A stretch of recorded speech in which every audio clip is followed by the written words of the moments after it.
Hi everyone, welcome to another episode of Midwest Nice Nomads. It is early January and we just got back from 2 weeks away from the bus.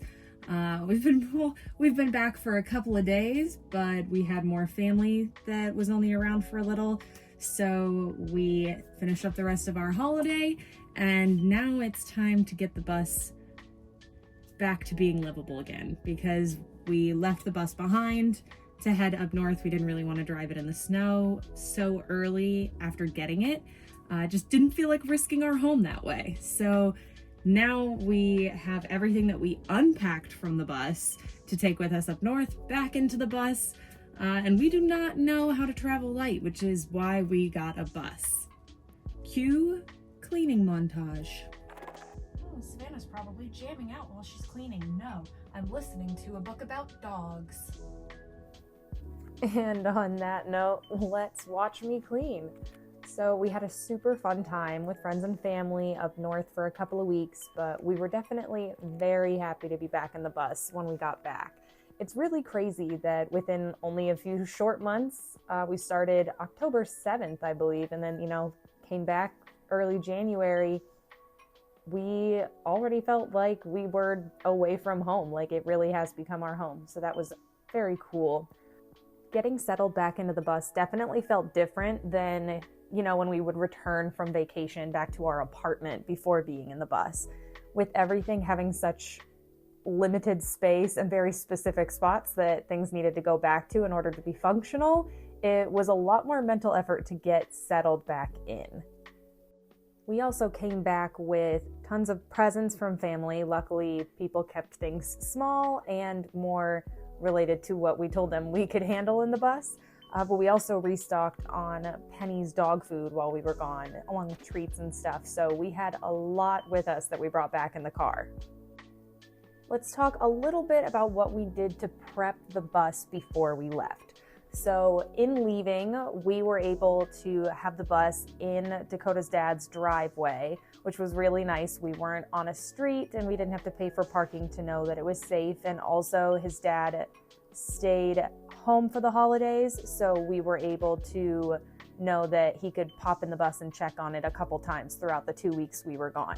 So that was a huge privilege. But aside from that, we also made sure that we plugged into shore power. So we had the bus plugged into Dakota's dad's house. That way we were sure that our batteries were full and supporting just a couple of things we had running to make sure that everything was okay. One, we had a dehumidifier in there to make sure that things didn't get too humid while we were gone, because mold is a huge RV problem. So we are doing what we can.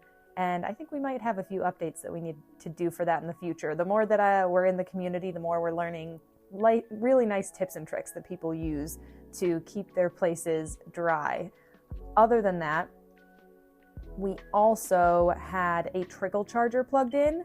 So I had adapter prongs on our batteries that allowed for us to run the wire for our trickle charger inside the bus through the floor. It's something I set up during the build so that we could have the trickle charger inside the bus for our batteries, and we could plug it into the house battery system.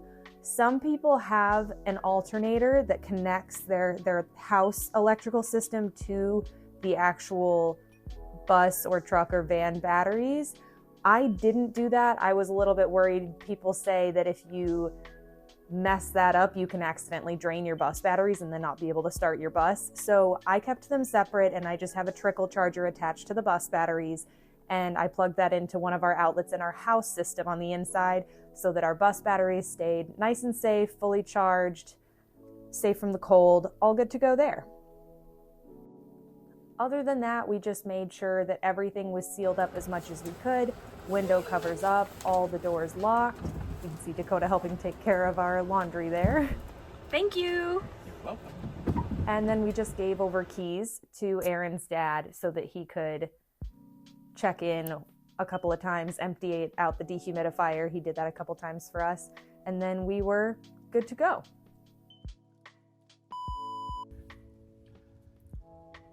48 hours later, life has gotten away from me again. Good thing is laundry is done and there's more to put away. What are you gonna do? Life gets away from you. But you're about to see all the food that we got for Christmas. So that was very helpful. We'll be able to go through that and not have to keep a whole bunch of extra things inside the bus. You also get a wonderfully cute view of Penny in the corner of this. It's funny watching her little eyebrows twitch when it's in fast forward. I'll stop yapping and let you enjoy the cleaning montage for just a moment.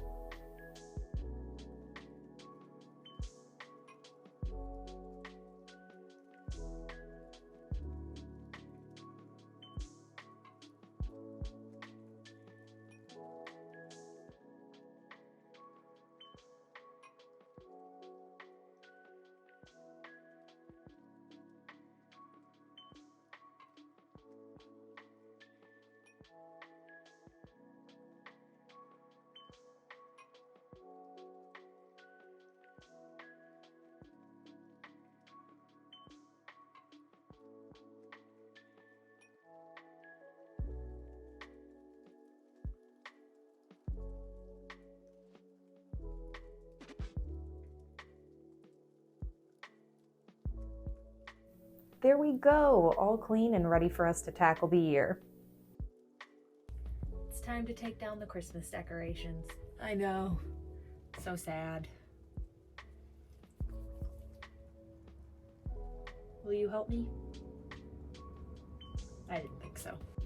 And this is where we really wrap up. We take down the Christmas decorations and then I'm gonna talk to you for a second.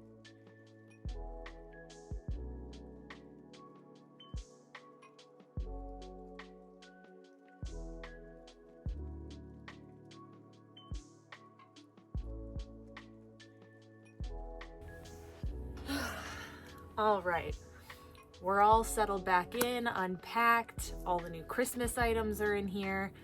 Luckily, family and friends gave us a lot of food, so that's easy to store and work through. So we don't have a ton of extra stuff in the bus after Christmas, thank goodness.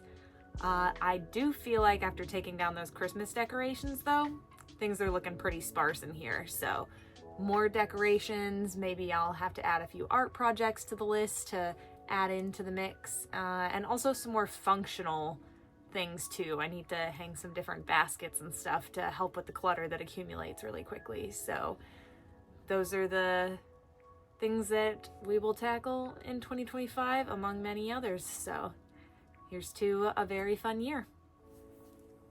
Thanks for watching.